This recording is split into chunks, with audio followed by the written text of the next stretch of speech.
A kú déédé àsìkò yìí, kókó inú ìwé ìròyìn la mú wá fún yín láti inú àwọn ìwé ìròyìn ilẹ̀ Nàìjíríà. Orúkọ tèmi ni Ọmágbémisọ́lá Ọmọlọ́rọ̀mọdẹ̀. Ààrẹ ẹgbẹ́ òṣìṣẹ́ Nigeria Labour Congress (NLC) Joe Ajaero ti ṣe àpèjúwe ìlérí gómìnà ìpínlẹ̀ Ebonyi Francis Nwifuru ní aláìníkànṣe pẹ̀lú bí ó ṣe ní òun á júwe ilé fún òṣìṣẹ́ ìjọba tí ó bá gùnlé ìyanṣẹ́lódì látàrí àìfìdí owó oṣù òṣìṣẹ́ tó kéré jù múlẹ̀. Èyí ń wáyé lẹ́yìn tí àwọn òṣìṣẹ́ ní ìpínlẹ̀ Akwa Ibom dá iṣẹ́ sílẹ̀ láti fi ẹ̀hónú wọn hàn lórí bí gómìnà wọn ṣe kọ̀ àti fìdí owó oṣù tuntun wọn múlẹ̀, tí àwọn akẹgbẹ́ wọn láti ìpínlẹ̀ Kaduna ṣe fagilé ìyanṣẹ́lódì. Ìròyìn jábọ̀ wípé ẹgbẹ́ òṣìṣẹ́ darí àwọn òṣìṣẹ́ tí ìjọba ìpínlẹ̀ wọn kọ̀ láti fìdí owó oṣù òṣìṣẹ́ tuntun tí í ṣe ₦70,000 múlẹ̀ kí wọ́n gùnlé ìyanṣẹ́lódì, ṣùgbọ́n Nwifuru lórí ẹ̀rọ amóhùnmáwòrán Live Broadcast ní ọjọ́ Ajé kò rojú sí ìgbésẹ̀ yìí bí ó ti lérí láti má san owó oṣù òṣìṣẹ́ tí ó bá gùnlé ìyanṣẹ́lódì kí ó sì pààrọ̀ wọn lẹ́yìn ọjọ́ mẹ́ta tí wọ́n bá kọ̀ àti padà sẹ́nu iṣẹ́. Nwifuru ṣàlàyé wípé níwọ̀nba ìgbà tí òun kò bá ti jẹ òṣìṣẹ́ lówó, owó tí àwọn ṣe àdéhùn lé lórí ni òun ń san, òun kò jẹ wọ́n lówó. Fún ìdí èyí, òṣìṣẹ́ tí ó bá gùnlé ìyanṣẹ́lódì fi iṣẹ́ rẹ̀ tàfàlà. Ó ní òun ti pe alága àjọ alámòójútó òṣìṣẹ́ Civil Service Commission, òun sì ti darí gbogbo kọmíṣánná kí wọ́n lọ sí gbogbo ọ́fíìsì àjọ ìjọba kí wọ́n ṣe àkọọ́lẹ̀ ẹnikẹ́ni tí ó bá pa ibiṣẹ́ jẹ. Nígbà tí ó ń fèsì ní Ajaero ní àwọn ti kọ́kọ́ fi ìkìlọ̀ ránṣẹ́ sí àwọn gómìnà tí wọ́n kọ̀ láti fìdí owó oṣù tuntun tí wọ́n ti bu ọwọ́ lù láti ọ̀pọ̀lọpọ̀ oṣù sẹ́yìn múlẹ̀. Nínú àtẹ̀jáde ni adarí òṣìṣẹ́ ti ṣàlàyé wípé òfin wà, ìyanṣẹ́lódì sì wà lábẹ́ òfin fún òṣìṣẹ́ tí wọ́n bá fi ẹ̀tọ́ dùn. Fún ìdí èyí, àgbófinfo lásán ni fẹlẹǹgẹ tí gómìnà ń ṣe. Wọ́n ní ohun tí ó yẹ kí gómìnà tí làákàyè rẹ̀ bá kún tó ṣe ni wípé kí ó ké sí àwọn adarí òṣìṣẹ́ ní ìpínlẹ̀ fún ìjíròrò lórí ọ̀nà àti tètè yanjú ọ̀rọ̀ tó wà nílẹ̀, ṣùgbọ́n ó rò wípé òun jọlọ́run. Àwọn sì fẹ́ kí gbogbo àgbáyé mọ̀ wípé gómìnà Nwifuru ti pé ṣoṣo lórí ọ̀rọ̀ tí ó jẹ̀bi lé lórí. Àwọn ní agbára láti lépa ìdájọ́ òdodo.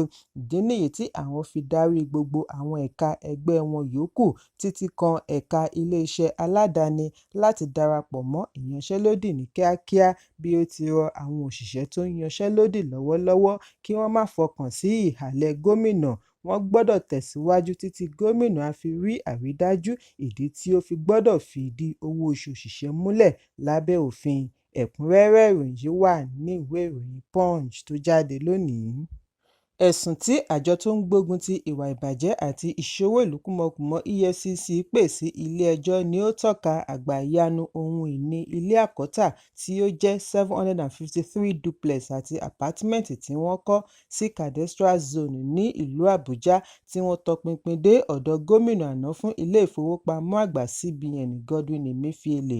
Ọjọ́ Ajé ni àjọ EFCC kéde wípé àwọn rí ohun ìní yìí gbà lọ́wọ́ òṣìṣẹ́ ìjọba àná kan tí wọn kò dárúkọ rẹ̀, tí èyí sì jẹ́ ohun ìní tí ó tóbi jùlọ tí wọ́n rí gbà láti ìgbà tí wọ́n ti bẹ̀rẹ̀ gbígbógun ti ìwà ìbàjẹ́ ní ọdún 2003. Àṣeyọrí yìí wáyé lẹ́yìn ìdájọ́ ilé-ẹjọ́ gíga APO ní ìlú Àbújá tí adájọ́ Jude Orogbuze gbé kalẹ̀ ní ọjọ́ kejì oṣù kejìlá ọdún 2024.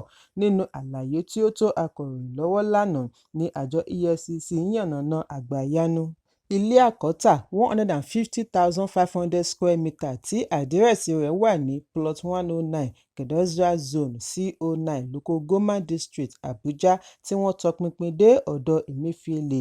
Emefiele ló ń jẹ́jọ́ lọ́wọ́ lọ́nà mẹ́ta pẹ̀lú adájọ́ ọ̀tọ̀ọ̀tọ̀ lórí ẹ̀sùn jìbìtì owó, ṣíṣe àdàmọ̀dì ìbuwọ́lù ààrẹ àná Muhammadu Buhari, forgery of signature àti àwọn ẹ̀sùn mìíràn tí wọ́n fi kàn án níwájú adájọ́ Hamza Muazu.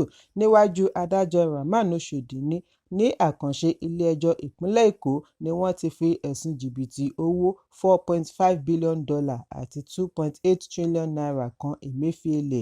Bákan náà ni wọ́n fi ẹ̀sùn bíbu ọwọ́ lù títẹ $684.5 million owó tuntun ní $18.96 billion kan Emefiele níwájú adájọ́ Mariam Anene láti Ilé-ẹjọ́ Gíga ìlú Àbújá. Gẹ́gẹ́ bí àlàyé EFCC, Emefiele fi ipò rẹ̀ gẹ́gẹ́ bí gómìnà CBN ṣe jìbìtì fi kó ọrọ̀ jọ. Lára rẹ̀ ni àgbàyanu ilé àkọ́tà ìlú Àbújá. Gẹ́gẹ́ bí ìwádìí, wọ́n ní fún ìdàgbàsókè ọ̀rọ̀ ilé gbígbé fún ìjọba ni wọ́n kọ́kọ́ fi bẹ̀rẹ̀ ilé kíkọ́ yìí kí Emefiele tó fi ọgbọ́n àrékérekè sọ ọ́ di ti ara rẹ̀. Bákan náà ni wọ́n ní ó fi iléeṣẹ́ mẹ́ta san ₦2.2 billion láti fi ra ilé yìí. Iléeṣẹ́ àkọ́kọ́ san ₦900 million, ìkejì ₦700 million nígbà tí iléeṣẹ́ kẹta san ₦600 million tí àpapọ̀ rẹ̀ fi jẹ́ ₦2.2 billion. Gbogbo àwọn adarí iléeṣẹ́ yìí ni wọ́n ti fi ọwọ́ ṣìkún òfin mú. Àlàyé wọn ni ó ran ìwádìí àjọ EFCC lọ́wọ́ láti mọ̀ wípé owó yìí jẹ́ owó tí wọ́n gba ọ̀nà ẹ̀bùrú kó jọ fi ra ilé. Ọjọ́ 1 oṣù kọkànlá ni ilé-ẹjọ́ kọ́kọ́ ní kí wọ́n gbé ẹsẹ̀ lé ilé yìí fún ìgbà díẹ̀ kí ìwádìí fi parí, temporary forfeiture. Bóyá wọ́n á rí ẹni máa wá sọ gbangba wípé òun ni ilé. Àìrẹ́nisọ̀rọ̀ ló mú ilé-ẹjọ́ pa á láṣẹ kí ìjọba àpapọ̀ gbẹ́sẹ̀ lé e pátápátá. Gbogbo akitiyan láti kàn sí ikọ̀ agbẹjọ́rò Emefiele ló já sí pàbó. Láti mọ ìhà tí Emefiele kọ sí ìṣẹ̀lẹ̀ yìí, kí wá ní ìdí tí àjọ EFCC ṣe kọ̀ láti yọ̀ǹda orúkọ ẹni ní ilé. Agbẹnusọ àjọ EFCC Délé Oyèwálé ṣe àwáwí lórí ìpinnu àjọ EFCC láti má yọ̀ǹda orúkọ láti ìbẹ̀rẹ̀ fún ará ìlú. Ó ní níwọ̀nba ìgbà tí ìwádìí kò tíì parí, àwọn kò lè yọ̀ǹda orúkọ kí ó má bàa sọ àwọn di aláìmọṣẹ́, nítorí Emefiele lo àwọn kan ṣe bójúbójú láti kó ọrọ̀ jọ. Ẹ̀kúnrẹ́rẹ́ ìròyìn yìí wà ní ìwé ìròyìn Punch tó jáde lónìí. Pásítọ̀ ọmọ orílẹ̀-èdè Nàìjíríà kan tí wọ́n ti ilé ìjọsìn rẹ̀ pa lórí ẹ̀sùn jìbìtì £1.87 million ti pàdánù ìjàkadì rẹ̀ tako fífi ránṣẹ́ padà sórílẹ̀-èdè deportation pẹ̀lú gbogbo làálàá rẹ̀. Níbi ìgbẹ́jọ́ Immigration Tribunal ni wọ́n ti dájọ́ wípé Tóbi Adégbóyèga, ẹni ọdún 34 tí í ṣe ìbátan John Gbóyèga, gbọ́dọ̀ padà sí ilẹ̀ abínibí rẹ̀ ní Nàìjíríà. Lẹ́yìn ìwádìí pẹ̀lú èyí tí wọ́n ṣe lórí ẹ̀rọ abánidọ́rẹ̀ẹ́ Telegraph tí ó tú àṣírí màgòmágó owó ní ilé ìjọsìn rẹ̀.